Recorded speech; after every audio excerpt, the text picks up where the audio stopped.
So on this one, we're going to take a look at a recent interview that Elon Musk did. Now, this was with Lex Friedman, and they talked about a whole bunch of different topics. But the topic they're going to be talking about now is going to be the Israel-Hamas war. And Lex is going to ask them, well, what do you think about this? Is there a solution to it? Do you see a solution? And I think his answer is kind of interesting. I do agree with a lot of it, maybe not everything, but Elon Musk thinks like an engineer. He sees everything as a system. The Israel-Hamas war is a system. Now, I don't particularly view it from that ideological viewpoint. I view it much more from maybe a Christian, biblical viewpoint. But it's interesting where he comes at it. I want to share it with you, and I'll stop him when I think there's something to add, and then I'll give you my thoughts at the end. So let me ask you about the wars going on today and to see what the path to peace could be. How do you hope the current war in Israel and Gaza comes to an end? What path do you see that can minimize human suffering in the long term in that part of the world? Well, I think that part of the world is definitely like if you look up there is no easy answer in the dictionary. It'll be that like the picture of the Middle East, in Israel especially. So there is no easy answer. Or what this is strictly my opinion of is that the goal of Hamas was to provoke an overreaction from Israel. They obviously did not expect to, have a military victory, but they really wanted to commit the worst atrocities that they could in order to provoke the most aggressive response possible from Israel.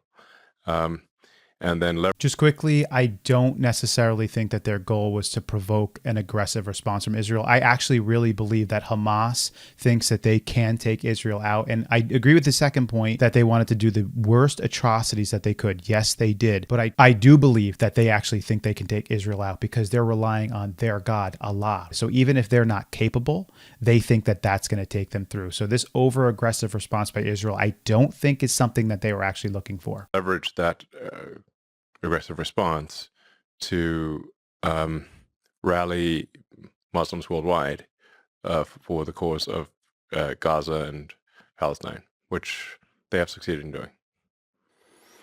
So the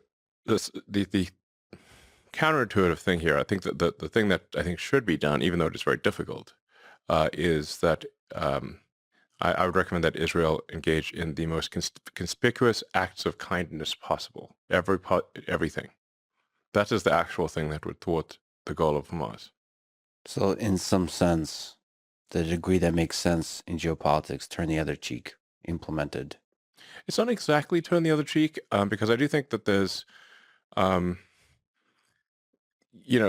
think it is appropriate for Israel to find the Hamas members and, either kill them or incarcerate them. That something has to be done because they're just going to keep coming otherwise. But in addition to that, they need to do whatever they can. There's some talk of establishing, for example, a mobile hospital. I'd recommend doing that. Just making sure that, there's food, water, medical necessities, and just be over the top about it and be very transparent.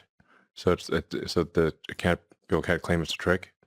Like just put a webcam on the thing, all 24. I 100% agree with him. And I've actually had this same conversation with other individuals where I've already said before he even had this interview, I said, Israel needs to make it very clear to the entire world that they're going to actually allow humanitarian aid in, that they're going to also themselves participate in helping little babies and kids and women get food and water. And he used the word conspicuous, which is really important. They need to make it obvious. It needs to be clear. It needs to be blaring everywhere across TVs all across the world.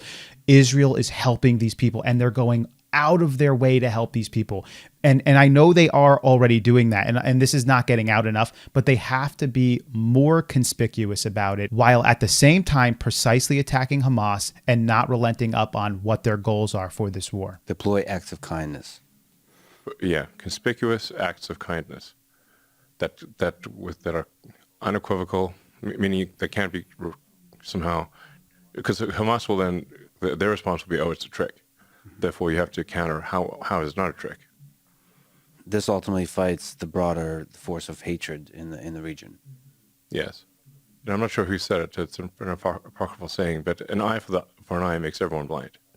Now that neck of the woods, they really believe in the whole eye for an eye thing. Actually, even Jesus references this in the Bible. This is talking about Hammurabi's code for the sixth king of the Babylonian Empire, creating that code, which in fact we call the eye for an eye code. And Jesus said it in the sense of loving and praying for your enemies. So I do think that there is a point here to helping those who are in need while still going after those whom Israel needs to go after in this war. If you're not going to just outright commit genocide, like against an entire people, which obviously would not be acceptable to really shouldn't be acceptable to anyone, then you're going to leave basically a lot of people alive who subsequently, hate Israel. So really the question is like, how, for every Hamas member that you kill, how many did you create?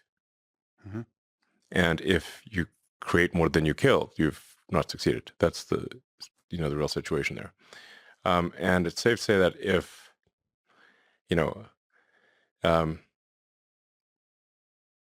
if you kill somebody's child in Gaza,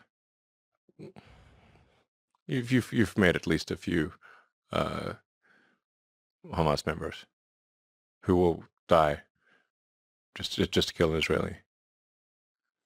That's the situation. So, but I mean, this is one of the most contentious subjects.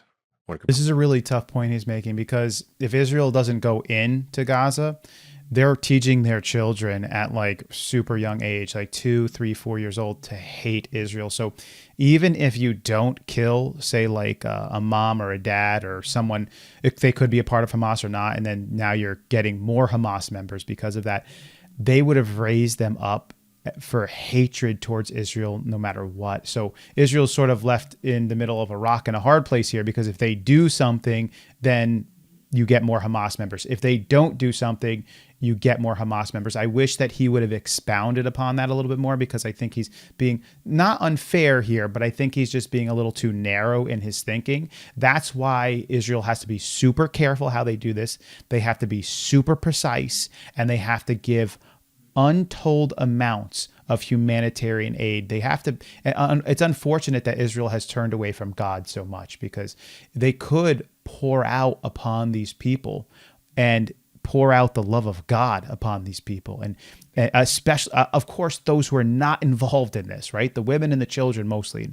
And if there are men in there now, I know all of them in this area are supporting Hamas. I get that. I totally understand this. But by pouring out on them, this could actually bring them to some truth and understanding. But the problem is Israel doesn't even have truth and understanding. That's the problem. They've wandered so far away from God that they can't even use that as a light to these people. They basically have to operate on their own humanistic understanding of this event. I think there's some good points being made here. But I think if the goal ultimately is some sort of long-term peace, one has to look at this from the standpoint of, over time, are there more or fewer terrorists being created? So there you go. Nice little short clip on this, but I thought he brought up some really good points that I don't hear enough people saying. What do you think about it? Do you think that he made some good points? Do you think that you differ a little bit on this? Leave your comments below. As always, I'll catch you on the next one.